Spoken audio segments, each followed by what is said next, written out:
Haleluya, shalom. Haleluya, Tuhan Yesus berkati, silahkan duduk. Saudaraku, sore hari ini tema yang akan kita pelajari bersama-sama adalah komunikasi keluarga di era modern. Saudaraku, kita tahu bahwa komunikasi itu adalah satu hal yang sangat penting. Bayangkan kalau dalam keluarga atau di dalam kehidupan kita tidak ada komunikasi, maka tentu tidak akan banyak hal yang akan terjadi kalau tidak ada komunikasi. Dan komunikasi ini menjadi satu bagian yang sangat vital, sangat penting. Dan sebuah yang kita bahas hari ini, komunikasi itu tidak lepas dari sebuah bahasa. Dan bahasa di dalam komunikasi itu bisa mempersatukan hati atau bahkan menceraikan orang-orang. Ya, itu bahasa. Dan saudaraku, kita bersyukur sekali apabila satu kali kita di tempat yang asing, di mana lah di luar negeri atau ya di mana katakanlah di Bali atau di mana, tiba-tiba ada orang yang ngomong bahasa Sunda. Bagaimana perasaannya? Waduh, senang sekali kan. Ada orang yang ngomong bahasa Sunda ketika kita belanja makanan di Bali, katakan begitu. Ayo orang Sunda. Dan rasanya sudah ada sesuatu yang lain, saudaraku, karena bahasa yang sama. Dan bahasa itu membuat kita saling menjadi satu, bahkan di tempat lain. Padahal saudaraku kita tidak kenal dia. Itulah komunikasi, ya, komunikasi di dalam bahasa. Dan saudaraku di dalam komunikasi itu kita membutuhkan banyak persamaan. Memang salah satunya bahasa. Bahasa yang sama itu akan membuat kita lebih mudah untuk berkomunikasi. Itu bahasa yang sama. Bingung juga kan kalau kita belanja di Cungwo nggak bisa Cungun gitu, nggak bisa Mandarin. Waduh, pakai kalkulator sekarang kita udah tahu lah itu yang sudah sedang terjadi kalau kita belanja di Cungwo tidak bisa bahasa Mandarin. Yang kita lakukan bahasa Tarasan saja. Karena itu bahasa yang sama itu dibutuhkan untuk sebuah komunikasi yang baik. Tetapi bukan cuma bahasa, tetapi juga cara pikir yang sama, itu juga kita butuhkan untuk supaya kita bisa menjalin komunikasi yang baik. Kalau tidak punya cara pikir yang sama, tidak bisa nyambung, saudara. Karena itu kita harus punya juga cara pikir yang sama. Kemudian juga sikap yang sama terhadap sesuatu. Pilih presiden yang sama, gitu, saudara. Sehingga bisa nyambung komunikasinya. Satu kali, saudaraku, kalau kita tanya kepada seseorang remaja, misalnya, kamu kenapa sih senang sama dia? Dan jawabannya, kalau saya ngobrol sama dia, nyambung, katanya. Cuma nyambung begitu, saudaraku. Dua hati sudah bersatu. Karena sama bahasa, sama cara pembahasan, sama cara pikir. Persamaan itu kemudian menjadi sebuah persatuan. Itu komunikasi. Karena itulah begitu pentingnya sebuah komunikasi yang terjalin. Dan di dalam komunikasi itu, saudaraku, sebenarnya bukan cuma maksud dari kata-kata, tetapi dalam komunikasi juga ada hal yang penting, yaitu ekspresi. Ekspresi. Kita berkomunikasi bukan cuma dengan kata-kata tentunya, tapi juga dengan cara kita ngomong, cara kita bersikap, cara kita duduk, cara kita memberikan raut muka. Itu ekspresi itu menjadi satu bagian yang tidak terpisahkan dari komunikasi. Saudaraku, bisa enggak komunikasi hanya dengan ekspresi tanpa kata-kata? Saudaraku, mungkin saudara pernah bisa bayangkan nggak kalau ada satu komunikasi tanpa kata, hanya ekspresi. Saudaraku, ada sebuah video yang lucu, saya lihat, ternyata berkomunikasi itu kadang-kadang bisa tanpa kata-kata yang jelas, saudaraku, hanya ekspresi saja dan kemudian terjadi sebuah komunikasi. Mudah-mudahan videonya bisa jalan. Suaranya udah oke? Ya, siap ya. Oke, ini video yang lumayan lucu. Mungkin pernah lihat?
Udah cuma begitu. Dan ternyata mereka itu berkomunikasi dengan cara seperti, nggak tahu di rumah Anda pernah lakukan seperti ini, berkomunikasi dengan pasangan hanya tata seperti itu. Tapi ternyata memang komunikasi itu ada satu ekspresi yang bisa disampaikan. Ya, bahkan ketika tanpa kata-kata, ekspresi itu menjadi satu hal yang penting. Juga ketika kita menyampaikan sebuah komunikasi dengan orang lain, dengan saudara kita, dengan keluarga kita, tentu ekspresi itu menjadi sangat penting. Kata-kata yang sama dengan ekspresi yang berbeda, itu akan menghasilkan sesuatu yang sangat berbeda. Karena itulah cara berkomunikasi bukan cuma tentang kata-kata, tapi tentang sebuah ekspresi. Nah saudaraku, hari ini kita membahas tentang komunikasi keluarga di era modern. Hari-hari ini kita melihat bahwa di zaman yang sudah demikian maju ini, ada banyak tantangan di dalam komunikasi. Pertama-tama komunikasi sekarang ini menghadapi tantangan karena kesibukan. Kesibukan yang semakin banyak, saudaraku. Bisnis, kesibukan ini itu beda dengan zaman 20-30 tahun yang lalu ketika keluarga masih bisa banyak bersama-sama. Hari ini semakin kesibukan semakin banyak. Dan kesibukan itu artinya tidak ada waktu. Dan kesibukan itu artinya adalah kelelahan. Tidak fokus ketika ngobrol. Yang ngobrol tapi pikirannya ada di mana. Dan kemudian kurang waktu berkualitas. Jumlah waktu pun sangat berkurang. Itu tantangan komunikasi keluarga hari-hari ini. Kemudian juga yang menjadi masalah adalah tentang teknologi. Nah, sekarang ini dipakai komunikasi dengan berbagai teknologi. Ada internet, kemudian ada sosial media, ada ya hal-hal yang mengganggu sebenarnya komunikasi yang asli, komunikasi yang mendasar di dalam keluarga. Ini gangguannya saudaraku. Ada handphone, ada internet, ada sosial media, semuanya itu menjadi tantangan dalam komunikasi dalam keluarga hari-hari ini. Nah saudaraku juga adalah perbedaan dunia anak remaja dengan dunia orang tua. Itu juga menjadi masalah komunikasi di dalam keluarga. Dan cara pola pikir anak muda sekarang, remaja, dengan pola pikir orang tua juga jauh berbeda. Dan ini tentunya menjadi sebuah gap, sebuah jurang atau pemisah di dalam sebuah komunikasi dalam keluarga. Tetapi kita tahu bahwa ini sesuatu yang harus dilakukan. Saudara, kondisi generasi muda hari ini adalah mereka bertumbuh di dalam dunia internet. Era mereka, kehidupan mereka itu adalah digital dan internet. Mereka itu katanya dilahirkan dan tinggal menjadi warga negara internet. Orang tua masuk ke internet itu cuma bertamu. Datang sekali, kemudian pergi lagi cepat keluar. Tapi anak-anak remaja itu tinggal menjadi warga negara di situ dan tidak pernah keluar dari internet. Dan ini adalah dunia dari generasi muda hari ini. Mereka bertumbuh, mereka tinggal, pikiran mereka itu dipenuhi dengan pola pikir internet. Saudara pernah enggak berpikir begini? Kunaon anak kecil lebih gampang mengerti internet, handphone, dan yang lain dibanding orang tua. Kenapa? Karena salah satunya adalah karena pola pikir mereka, sistem yang ada dalam pikiran mereka semuanya itu sistem internet. Sehingga ketika mereka diberikan sebuah persoalan di laptop atau handphone, maka mereka cepat sekali mengerti. Nah kita cuma bertanya, gimana kamu bisa cepat ngerti? Padahal kita diajar banyak, lupa lagi. Karena sistem yang ada dalam pikiran kita itu berbeda dengan sistem yang ada dalam pikiran mereka. Pola pikir mereka itu sudah benar-benar sistem internet. Sehingga apapun yang diberikan kepada mereka, mereka begitu cepat mengerti. Dan saudaraku, ini juga membuat sebuah perbedaan yang terjadi di dalam komunikasi bersama dengan anak-anak. Anak remaja itu cenderung menggunakan medsos dan pesan instan daripada ngobrol langsung. Itu anak-anak remaja sekarang. Dan kemudian juga mereka lebih banyak berinteraksi dalam dunia virtual daripada interaksi langsung. Mereka lebih senang, udahlah di WA aja lah, nggak usah ketemu lah. Gitu. Padahal orang-orang tua senangnya kan kalau ketemu ngobrol-ngobrol, ya sosialitaan gitu kan. Dan pasang-pasang di mana, di IG. Tapi anak remaja enggak seperti itu. Anak remaja lebih senang, ya udahlah WA aja lah. Mereka tinggal di dunia internet. Dan perkembangan teknologi karena orang tua yang rasanya tidak mengerti di dalam dunia internet, sedangkan anak-anak remaja lebih tahu, itu menjadi kesenjangan komunikasi juga karena perbedaan gaya, karena perbedaan cara pikir. Ingat, komunikasi itu membutuhkan banyak hal yang sama. Tetapi ternyata anak-anak remaja itu memiliki pola pikir dan kehidupan yang berbeda ya karena seperti itu. Dan satu hal yang perlu kita ngerti juga tentang remaja adalah mereka memiliki sebenarnya sebuah tekanan dari dunia internet itu. Penampilan mereka itu harus selalu baik di internet. Karena itulah mereka juga membutuhkan dukungan, membutuhkan pengakuan di dunia internet itu. Banyak likes berapa, follower yang terbanyak siapa. Dan itu kemudian menjadi satu hal yang penting buat mereka, anak-anak remaja. Saudaraku, pernah enggak kita diminta di WA, tolong likes, keponakan saya ikut ini. Kita kenal pun tidak, saudaraku. Dengan yang kita diminta like itu. Tetapi itulah kemudian menjadi kebutuhan remaja. Mereka hidup di dunia yang seperti itu. Yang kadang-kadang kita ngerti, wawu gente nge-like kumaha. Dan kemudian tiba-tiba dia jadi juara. Karena dukungan orang-orang yang tidak mereka kenal dan tidak ngerti apa yang mereka lakukan. Tapi itulah yang terjadi saat ini di dunia remaja dengan internetnya. Saudaraku, kita perlu mengerti dunia remaja, dunia anak muda hari-hari ini itu seperti itu. Nah, kemudian mereka suka menggunakan teknologi dan juga anak-anak remaja itu banyak yang multitasking. Multitasking itu melakukan sesuatu banyak hal di dalam satu waktu yang sama. Mereka sambil lihat handphone, kemudian sambil kerja, sambil dengar musik, dan semuanya mereka lakukan berbarengan. Masalahnya adalah ketika ngobrol pun mereka lihat handphone. Karena multitasking itu. Dan masalah dari yang terjadi di situ adalah kedalaman dari sebuah komunikasi menjadi jauh berkurang. Karena mereka terbagi kepada begitu banyak perhatian ketika mereka sedang melakukan komunikasi. Dan anak remaja juga cenderung kritis dan selektif karena mungkin terlalu banyak informasi yang mereka dapat dari dunia internet. Sehingga kemudian mereka menjadi begitu kritis ketika sedang berkomunikasi dengan orang tua. Orang tua kan biasanya rada polos-polos begitulah. Udahlah, gak usah terlalu ini, tetapi buat anak remaja tidak. Itu menjadi satu hal yang penting dan mereka menjadi kritis dan selektif. Dan satu hal lagi, anak muda itu lebih suka komunikasi yang cepat dan singkat. Cepat dan singkat. Terus kenapa salah satu hal yang membuat TikTok sekarang mengalahkan media-media yang lain? Karena TikTok durasinya cuma 3 menit atau beberapa menit. Singkat-singkat. Dan kalau melihat YouTube misalnya, mereka tidak akan melihat YouTube yang 15 menit. Mereka akan lihat YouTube yang 2-3 menit saja. Ketika mereka lihat, wah 15 menit gak mau Itu anak remaja. Karena begitu cepat perputaran kehidupan mereka di dunia internet. Dan ini berpengaruh kepada komunikasi.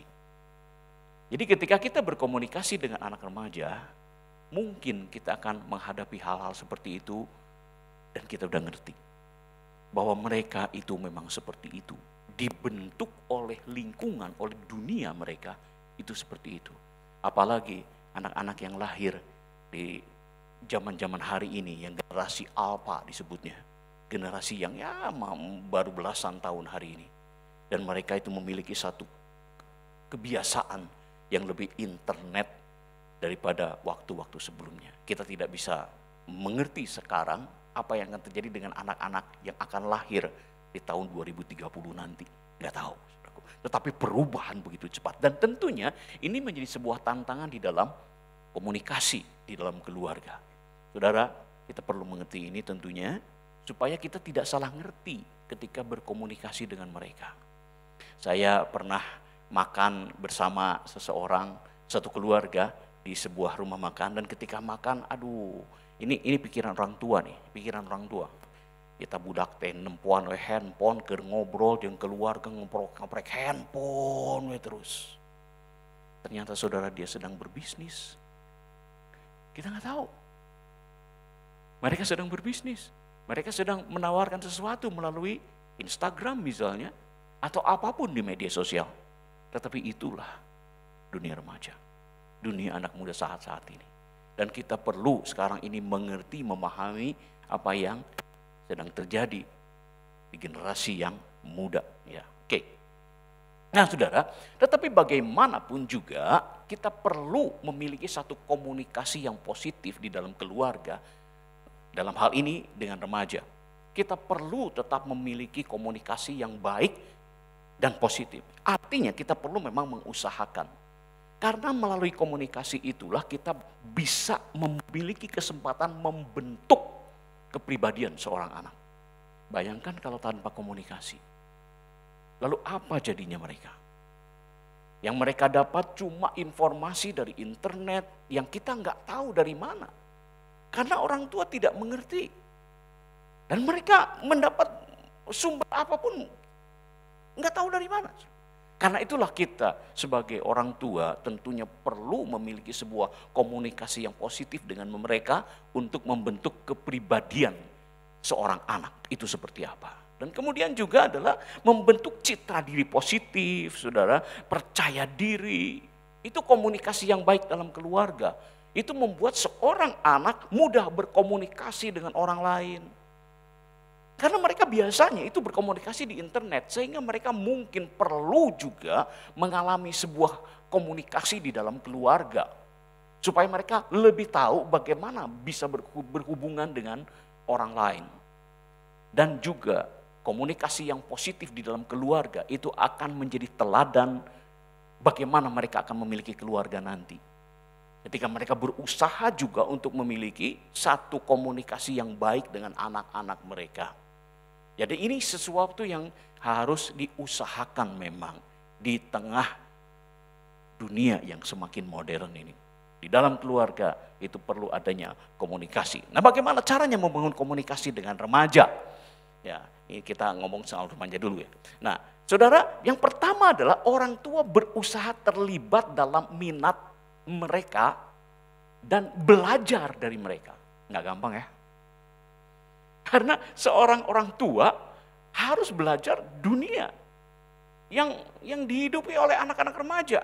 Yang kadang-kadang kita orang tua itu merasa bingung, apa sih yang mereka sedang lakukan.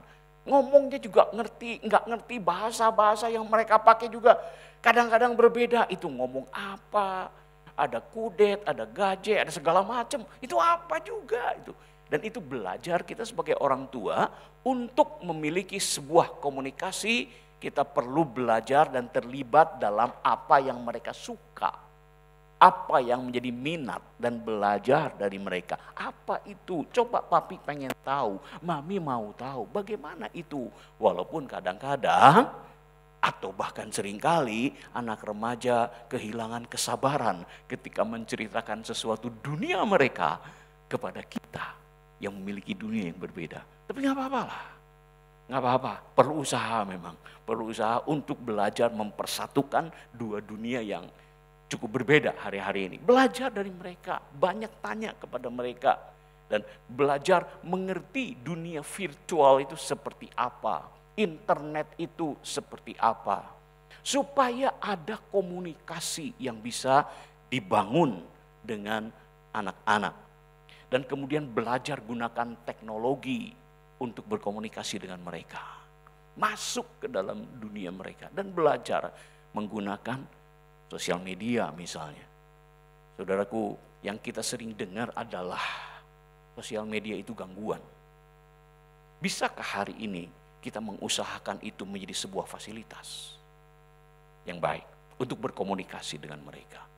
Karena untuk merubah dunia mereka tidak mungkin. Kita yang sekarang harus berusaha mengerti kepada perubahan itu dan kemudian belajar mengerti apa yang mereka sedang lakukan dan berusaha connect dengan mereka, nyambung dengan mereka. Karena tanpa nyambung itu nanti mereka akan berkata, papi mami mah aneh. Ya, karena dunia yang berbeda. Dan disitulah kita perlu belajar untuk mengerti nyambung dengan dunia remaja. Nggak gampang ya, nggak gampang, tapi asiklah untuk dilakukan, belajar untuk connect dengan mereka. Dan kemudian juga selain hal-hal itu juga banyak luangkan waktu yang berkualitas dengan mereka di tengah kesibukan bisnis atau apapun. Ya, belajar luangkan waktu berkualitas dengan mereka, punya kegiatan bersama, main kayak kemana, makan bersama, ya jalan-jalan bareng, ya liburan bersama. Dan kemudian lakukan juga permainan-permainan yang mereka suka. Mungkin kurang nyambung di situ karena kita nggak ngerti, tapi belajar untuk supaya memiliki satu minat yang sama. Dan anak-anak remaja pasti akan menghargai, oh si papi yang belajar gitu. Walaupun kadang-kadang kita bukan murid yang baik untuk mereka. Tetapi ya namanya usaha. Dan tunjukkan itu kepada mereka bahwa papi dan mami pingin masuk ke dalam duniamu. Papi mami ingin punya komunikasi dengan engkau. Walaupun papi mami dalam keadaan yang kadang-kadang gak nyambung dengan dunia itu. Tetapi belajar tunjukkan itu. Miliki waktu yang berharga, berkualitas dengan mereka. Terlibat dalam kehidupan mereka. Dan saudaraku, jalin hubungan yang lebih dalam. Jalin hubungan yang ramah dan terbuka dengan mereka. Ya, belajar untuk berkomunikasi dengan terbuka, membuka dialog, dan kemudian tanya pendapat-pendapat mereka. Belajar beri mereka kesempatan untuk memberikan kesempatan mengungkapkan pendapat-pendapat mereka. Mungkin mereka memiliki pendapat yang berbeda dari dunia yang berbeda. Karena kita berpikir tentunya dengan pola pikir yang lama kan. Dengan cara pikir yang lama. Didikan zaman Belanda dan zaman Jepang, saudaraku. Sedangkan mereka dididik dengan zaman Facebook, Instagram. Beda banget, beda sekali. Dan itu yang kita perlu belajar. Buka dialog, buka kesempatan untuk mereka menyampaikan sesuatu ke menurut kamu gimana. Dan biarkan mereka mengungkapkan sesuatu dan kita belajar mengerti cara pikir anak muda. Cara pikir remaja, beda dengan waktu kita masih remaja dulu. Membangun komunikasi dengan remaja juga tentunya sebagai orang tua itu adalah kesempatan untuk kita memberikan dasar-dasar kebenaran kepada mereka. Efesus 6 ayat yang keempat, dan kamu bapak-bapak janganlah bangkitkan amarah dalam hati anak-anakmu, tetapi didiklah mereka dalam ajaran dan nasihat Tuhan. Anak-anak bagaimanapun pinternya mereka perlu masih ada didikan kebenaran. Betapapun cerdasnya mereka perlu masih dididik di dalam kebenaran. Hikmat dari Tuhan. Sesuatu kebenaran yang tidak akan pernah berubah di dalam zaman apapun, era apapun. Dan mereka perlu tahu dasar dari kebenaran itu di tengah dunia yang semakin berubah. Karena itulah kita perlu berkomunikasi dengan mereka. Dan Alkitab bilang bapak-bapak jangan bangkitkan amarah di dalam hati anak-anak. Kenapa demikian? Karena ketika seorang anak menjadi bangkit amarahnya, karena mungkin banyak hal ya. Banyak hal yang membuat kita sebagai orang tua berkomunikasi dengan cara yang salah, bertindak dengan cara yang salah kepada mereka. Dan kemudian mereka malah menjadi marah. Dan ketika menjadi marah itulah kemudian mereka menutup diri dan komunikasi terhenti. Tujuan kita bukan untuk membuat mereka menjadi egois dan kemudian kita harus memberikan sesuatu yang hanya menyenangkan mereka. Tentunya bukan itu. Tapi agar kita bisa mengajar mereka tentang kebenaran. Kadang-kadang kita perlu merubah cara, tapi supaya kita bisa mengajar mereka. Kadang-kadang kita harus mengubah kata, mengubah bahasa, supaya kita bisa mengajar mereka tentang kebenaran. Ajar mereka. Sekali lagi, betapapun hebat, cerdas, dan majunya mereka tetap butuh kebenaran. Dan ini adalah komunikasi yang sangat penting dari orang tua kepada anak-anak remaja. Amsal 22 ayat yang ke-6, didiklah orang muda menurut jalan yang seharusnya mereka berjalan, yang patut baginya. Maka pada masa tuanya pun ia tidak akan menyimpang daripada jalan itu. Saudaraku, kita tentu ingin anak-anak kita nanti bertumbuh dewasa dan menjadi orang tua yang baik, orang tua yang menyayangi anak-anaknya. Dan kalau kita ingin itu terjadi, maka hari inilah mereka harus dididik. Didiklah anak muda menurut jalan yang patut baginya, maka pada masa tuanya ia tidak akan meninggalkan cara hidup seperti itu. Dan inilah kesempatan untuk berkomunikasi, tanamkan kebenaran kepada mereka. Komunikasikan kebenaran kepada mereka. Ceritakan tentang Tuhan. Mazmur 78 ayat yang keempat. Tetapi kami akan ceritakan kepada angkatan yang kemudian puji-pujian kepada Tuhan. Amin. Dan kekuatannya dan perbuatan-perbuatan ajaib yang telah dilakukannya. Kami akan ceritakan kepada angkatan yang kemudian. Ini satu hal yang sangat penting, saudaraku. Ketika kita berkomunikasi kepada mereka, jangan cuma komunikasi bisnis, tetapi ceritakan tentang Tuhan. Ceritakan tentang perbuatan-perbuatan Tuhan ketika kita ditolong oleh Tuhan, ketika kita diselamatkan, ketika anugerahnya besar buat kita. Ceritakan kepada mereka tentang Tuhan. Dan kemudian juga saudaraku, komunikasikan iman kita. Bahas nilai-nilai rohani. Bahas nilai-nilai kebenaran dengan mereka. Saudaraku, inti pentingnya adalah betapapun pandainya mereka, cerdasnya mereka di dunia internet, mereka butuh kebenaran. Dan inilah waktunya untuk mengkomunikasikan kebenaran, nilai-nilai kebenaran buat mereka. Dan kemudian belajar berdoa bersama, beribadah bersama, kebaktian bareng-bareng. Itu satu komunikasi yang tanpa kata mungkin, tetapi itulah satu komunikasi iman.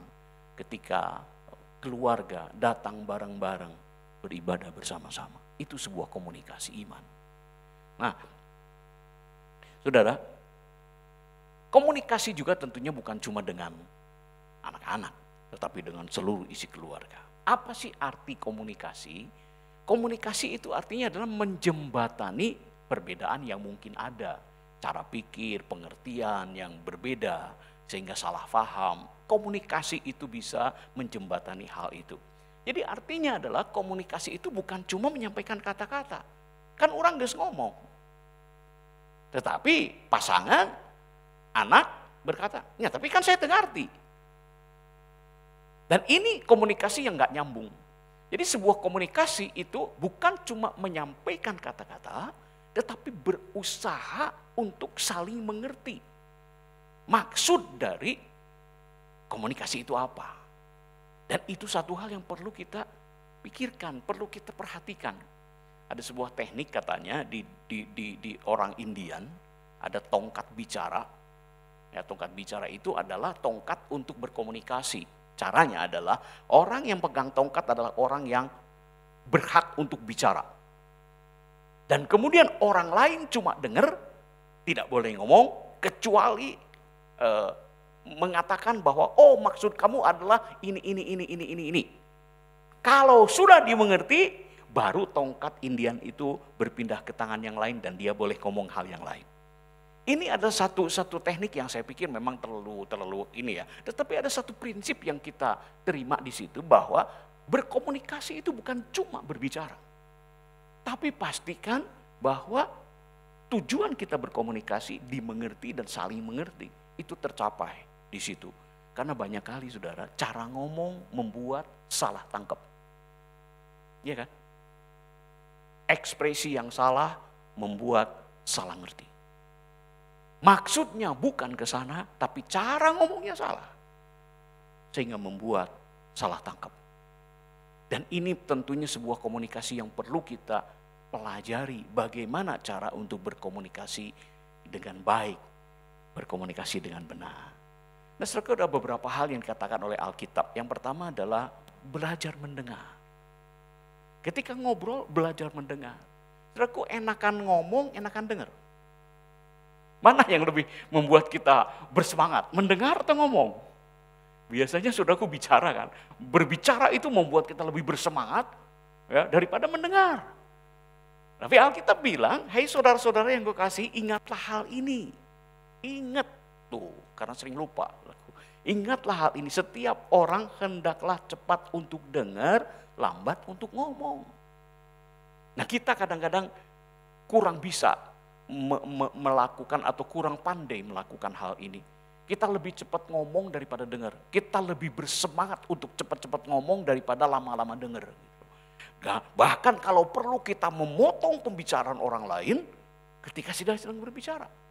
Dan ini tentu sesuatu yang perlu kita pelajari, yaitu kita belajar untuk dengar dengan benar. Apakah kita ngerti apa yang diucapkan, disampaikan, dikomunikasikan oleh lawan bicara kita? Kita ngerti gak sih? Sebab kadang-kadang asumsi kita itu, orang geus ngerti. Padahal belum. Dan ketika orang geus ngerti, langsung dipotong. Dan ketika langsung dipotong, komunikasi tidak tercapai dengan baik. Tidak tercapai dengan sempurna, tidak tercapai dengan benar. Karena itu belajar dengar. Ini komunikasi, ini mendengar ini adalah sebuah keahlian yang tentunya perlu dipelajari. Dengar, sabar untuk dengar. Sampai kita betul ngerti maksud dari pembicaraan dia itu apa.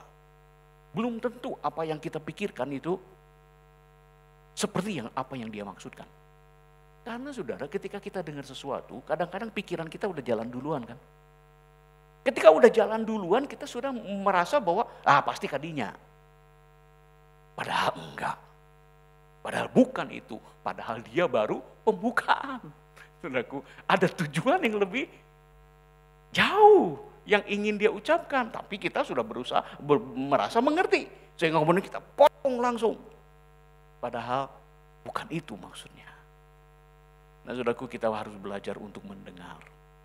Ketika seorang berbicara, dengar, diem, tanggapi, oh ya, terus maksud kamu apa?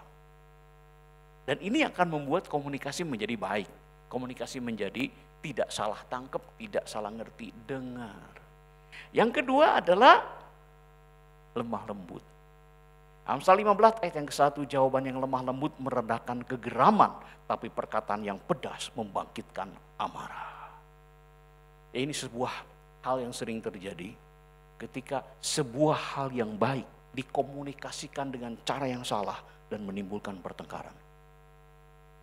Karena itu perlu bicara dengan baik, perlu bicara dengan lemah lembut. Supaya apa yang diucapkan, disampaikan dalam komunikasi itu mencapai tujuan yang baik. Bahkan kemarahan pun, jawaban yang lemah lembut meredakan kegeraman. Tetapi ketika komunikasi kita salah, kita berbicara dengan tegas, keras, Alkitab bilang itu bisa menimbulkan pertengkaran. Dan maksud yang baik kemudian terputus. Lawan bicara menutup komunikasi. Tidak. Padahal sebenarnya hal itu baik. Tetapi karena kemarahan yang ada, kemudian dia tolak hal-hal yang baik itu. Karena itu belajar untuk berkomunikasi dengan lemah lembut di tengah keluarga. Belajar komunikasi yang baik. Belajar komunikasi yang lemah lembut. Gampang enggak? Namanya juga belajar. Kalau gampang mah bukan belajar. Justru yang disebut belajar itu kan yang susah. Kalau yang gampang bukan belajar. 1 tambah 1 gampang enggak? Gampang. Belajar bukan? Bukan. Gampang kok itu. Yang sulit lah yang perlu kita pelajari. Apa itu? Ngomong lemah lembut. Mendengar. Enggak gampang. Tapi itu yang perlu kita pelajari. Saudaraku, hal ini adalah hal yang diajarkan oleh firman Tuhan. Kemudian hal lain adalah penuh kasih. Hendaklah kata-katamu senantiasa penuh kasih dan jangan hambar. Kita nangkep lah ya maksud dari kalimat ini. Karena seringkali terjadi bahwa ucapan kita itu cuma selewat saja, basa-basi saja, tanpa maksud apapun, hambar, tanpa muatan ekspresi apapun. Alkitab bilang jangan seperti itu. Karena pembicaraan hambar itu bisa membuat lawan bicara kita itu merasa direndahkan dan tidak dianggap. Ngomongnya hambar aja. Seakan-akan Dan orang yang mendengar kata-kata yang hambar itu bisa merasakan aku nggak dianggap apa-apa kok. Aku bukan orang penting buat dia. Ngomongnya aja hambar kayak begitu. Dan ini yang perlu kita belajar berkomunikasi. Hargai setiap orang ketika kita sedang berbicara, dengarkan dia. Dan ucapkan sesuatu jangan hambar, tapi penuh muatan hati. Penuh kasih Alkitab katakan. Supaya yang mendengarnya itu kemudian merasakan sesuatu yang baik dari ucapan yang kita sampaikan kepada mereka. Satu, belajar dengar. Nanti ketika kita makan bersama nih, pulang dari gereja, makan bareng, ketika ada seseorang berbicara, yuk kita dengar. Belajar dengar. Tapi jangan semuanya dengar, nggak ada yang bicara. Dengar semua, jadi nggak ada yang ngomong juga, saudaraku. Nah, belajar untuk mendengar ketika orang lain berbicara. Dan belajar bicara dengan lemah lembut. Kurang garam, mana kecap, belajar ucapkan dengan baik, dengan lemah lembut. Dan belajar mengucapkan sesuatu jangan hambar dan basa-basi, tapi ucapkan dengan penuh kasih. Kemudian yang selanjutnya adalah ucapkan kata-kata yang membangun, bukan meruntuhkan. Jangan ada perkataan kotor keluar dari mulutmu. Tapi pakailah perkataan yang baik untuk membangun di mana perlu supaya mereka yang dengar itu beroleh berkat, beroleh kasih karunia. Saudaraku, alangkah indahnya apabila kita semua itu mengucapkan kata-kata dan setiap kali kita ngomong orang diberkati. Ini komunikasi yang hebat, ini komunikasi yang sangat baik. Karena itu kita belajar lagi memilih kata-kata, cara ngomongnya seperti apa. Dan itu kita belajar untuk mengucapkan komunikasi yang membangun kepada keluarga yang ada di situ. Belajar dengar, belajar ngomong lemah lembut, belajar bicara penuh kasih, dan belajar mengucapkan hal-hal yang memotivasi, membangun orang, menguatkan orang. Belajar komunikasi, dan ini adalah komunikasi yang sangat berharga tentunya. Apabila dalam keluarga kita memiliki komunikasi yang seperti ini. Ketika orang berbicara, yang lain dengar, benar-benar dengar. Bukan cuma dengar untuk jawab, bukan cuma dengar untuk cari celah, tapi benar-benar dengar apa maksud dari pembicaraan itu. Dan kemudian ketika dia berkata pun berkata dengan baik dan lemah lembut, dan kemudian berbicara juga tidak hambar tapi penuh kasih, dan berbicara hal-hal yang positif. Waduh, ini komunikasi yang sangat akan membangun dalam keluarga. Yuk belajar. Saya pun masih belajar, kita semua masih belajar. Enggak gampang, tapi itulah kita perlu belajar. Dan yang perlu diperhatikan seringkali adalah lagi ngomong apa. Apakah perlu untuk dibicarakan enggak hal itu? Kadang-kadang ada hal yang tidak perlu kita bicarakan lah. Yang enggak perlu kita bicarakan. Lalu kita bicara itu kepada siapa? Ada kadang-kadang orang-orang yang udah lah nggak usah ngegosip kepada orang-orang yang enggak perlu lah. Kadang-kadang kita tergoda kan untuk menyampaikan sesuatu dan rasanya ada nikmat dan bangga kalau aku menjadi penyampai informasi, pemilik informasi pertama. Waduh, padahal sebenarnya tidak perlu ada komunikasi seperti itu. Dan kemudian juga ketika kita berbicara, perhatikan cara mengatakannya. Banyak hal baik, tapi kemudian menjadi sebuah masalah ketika diucapkan dengan cara yang salah. Belajar ngomong dengan benar. Dan ini sebuah teknik yang perlu kita pelajari. Sebuah cara yang perlu kita pelajari, keahlian yang perlu kita pelajari. Ya, tadi dikatakan harus belajar dengan penuh kasih, harus mengucapkannya dengan lemah lembut. Itu adalah cara untuk kita mengatakannya. Dan juga katakan di waktu yang tepat. Kadang-kadang kalau ada seseorang lagi capek, kemudian tiba-tiba mengucapkan sesuatu dan itu membuat komunikasi menjadi tidak baik. Tuh udah gitu. Saya ngomong tadi setara didengekeun, padahal waktunya tidak tepat. Dan ini perlu supaya kita bisa memiliki sebuah komunikasi yang positif satu dengan yang lain di dalam keluarga. Nggak gampang ya? Apa-apa, kita belajar. Oke. Saudaraku, inti dari komunikasi sebenarnya adalah dari semua teknik-teknik itu, inti dari komunikasi itu adalah jagalah hatimu dengan segala kewaspadaan karena dari situ terpancar kehidupan. Lukas 6 ayat 45 berkata, Orang yang baik mengeluarkan barang yang baik dari perbendaharaan hatinya yang baik. Dan orang yang jahat mengeluarkan barang yang jahat dari perbendaharaannya yang jahat. Karena yang diucapkan mulutnya itu meluap dari hatinya. Karena itulah jaga hatimu. Semua teknik bisa kita pelajari. Tapi yang paling penting di dalam, jaga hati dengan benar. Dan itu yang kemudian akan keluar dari mulut kita, dari perkataan kita. Jaga hati. Jaga hati. Orang yang baik, Alkitab bilang, itu akan mengeluarkan hal-hal yang baik. Dan karena itulah kita perlu untuk selalu menjaga hati. Supaya kita memiliki hal yang baik untuk diucapkan. Itu berasal dari hati kita. Ini penting banget, saudaraku.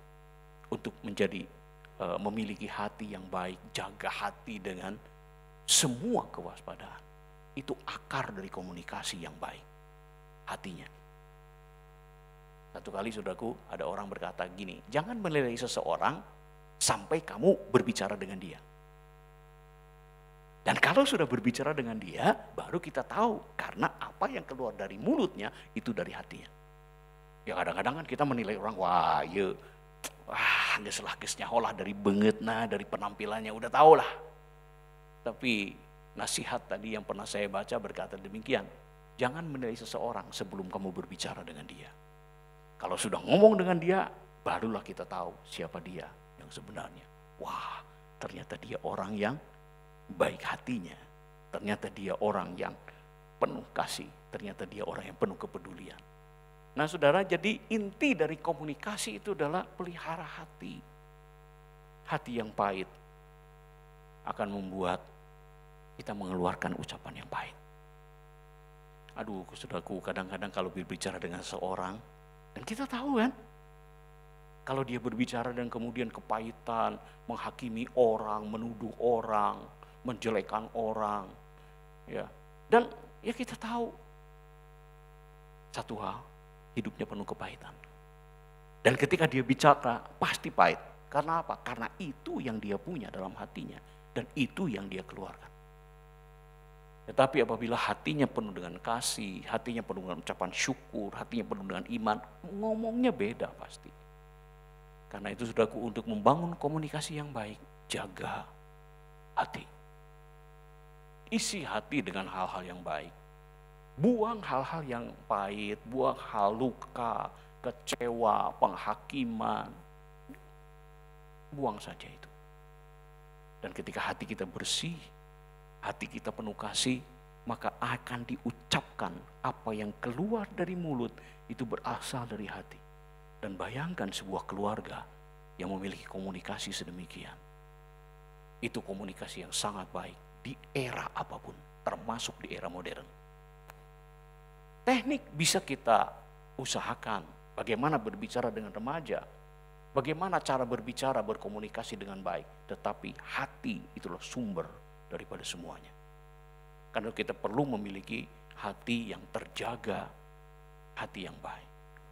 Nah saudara, kita belajar untuk mengkomunikasikan kasih dalam hidup kita. Kepada keluarga terutama, karena malam ini tentang keluarga. Saudaraku, kita sudah belajar bahwa ada 5 cara untuk mengungkapkan kasih. Yang pertama adalah kata-kata peneguhan. Jadi ketika bertemu dengan keluarga, mulai ucapkan, komunikasikan kasih kita dengan cara ngomong hal-hal yang positif, meneguhkan, mendorong, memberi semangat. Bukan menjatuhkan, menghakimi, menjelek-jelekan, menuduh, tapi berusaha ucapkan kalimat-kalimat yang menyatakan kasih, komunikasikan kasih dengan kata-kata yang baik, dengan kata-kata yang mendukung. Dan juga komunikasikan kasih dengan waktu yang berkualitas. Selalu ada bareng, makan bareng, bermain, liburan. Ada bersama dengan keluarga. Itu komunikasi kasih. Dan kemudian komunikasi yang lain adalah sentuhan juga. Kita menyentuh anak kita, pasangan kita. Dan ada orang-orang yang memang merasa dikasihi ketika disentuh. Dan kemudian cara juga kita mengkomunikasikan kasih adalah dengan cara menolong. kerja di dapur, bantuin anak. Dan itu membuat orang-orang merasa dikasihi. Ada orang yang merasa, aku ini sayang sama kamu, aku nggak rasa kamu sayang sama aku. Kenapa? Tuh aku repot, kamu nggak bantu. Karena bahasa yang dia mengerti bahwa pasangannya mencintai dia adalah kalau dia bantu saya. Jadi cara untuk membuat dia merasa disayangi adalah kita harus bantu dia. Ngepel kek, apa kek, apapun juga berikan bantuan. Dan kemudian komunikasi yang lain juga adalah ada orang yang merasa disayangi kalau diberi hadiah, diberikan pemberian. Kalau pulang dari luar kota, bawa donat. Waduh, asa diperhatikan. Kau sampai, aduh, nepi ka ingatnya, ini ka Pangandaran mau jambal. Dan itu merasa disayangi. Tetapi ada orang yang berpikir, aku ini sayang sama kamu, kurang kumaha. Iya kan? Saya bantu kamu nyuci piring, saya bantu kamu ngepel. Saya emang gak rasa kamu sayang sama saya. Buktinya kamu keluar kota teringat mau oleh-oleh. Nah, saudaraku, itu adalah satu bahasa kasih yang dia ngerti. Dan ini adalah sesuatu hal yang sangat baik untuk bisa belajar mengkomunikasikan kasih dalam keluarga. Saya mikir, saya merenung, saudaraku, Tuhan Yesus lakukan semua itu. Ya. Kita tahu ketika manusia jatuh dalam dosa, komunikasi dengan Bapa itu terputus sama sekali. Dan kita tahu tanpa komunikasi kita tidak bisa diselamatkan. Putus. Kita tidak bisa lagi ngobrol dengan Tuhan, dengan Bapa. Nggak bisa sama sekali. Dan lihat bagaimana Tuhan. Musik tolong ya. Dan lihat bagaimana Tuhan berusaha memulihkan komunikasi yang terputus antara Bapa dengan manusia. Saudara, komunikasi hubungan Bapa dengan kita, orang-orang berdosa itu terputus. Bagaimana usaha Tuhan untuk memulihkan komunikasi itu? Itu menunjukkan betapa pentingnya komunikasi. Tuhan berusaha memulihkan komunikasi itu. Bapa datang ke dunia, mengutus anaknya Yesus Kristus, tinggal di dalam kita dengan Roh Kudus. Semua dia lakukan. Tuhan memberikan kata-kata peneguhan kepada kita. Jangan khawatir, aku beserta dengan engkau. Jangan takut, engkau akan kuat. Kata-kata peneguhan. Dan kemudian juga Tuhan memiliki waktu yang berkualitas dengan kita ketika dia menyebut dirinya Immanuel. Aku adalah Allah yang selalu bersama dengan engkau. Dan lebih daripada itu, Roh Kudus turun masuk dalam hati kita. Agar Tuhan punya waktu berkualitas dengan kita. Di saat-saat kita sendiri, di saat pribadi kita. Waktu-waktu pribadi, Tuhan ada di situ.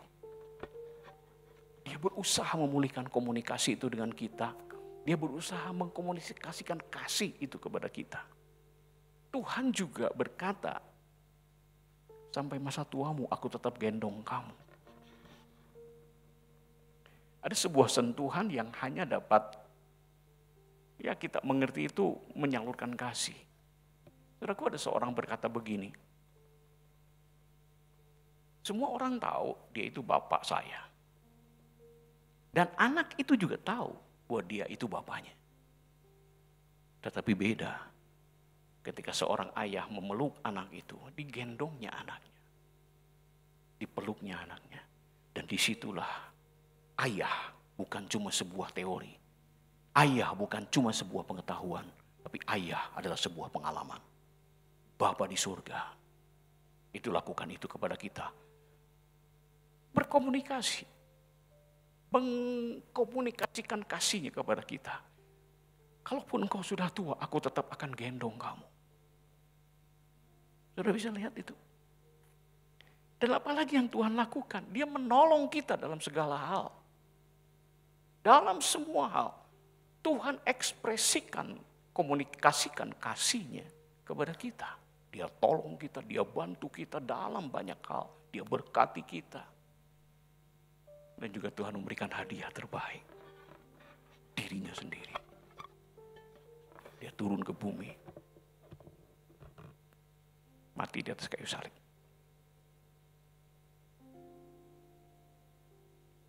Sudah bisa rasakan pentingnya komunikasi? Bahkan Tuhan sendiri berusaha melakukan itu dengan habis-habisan. Segalanya dia lakukan. Hanya satu hal.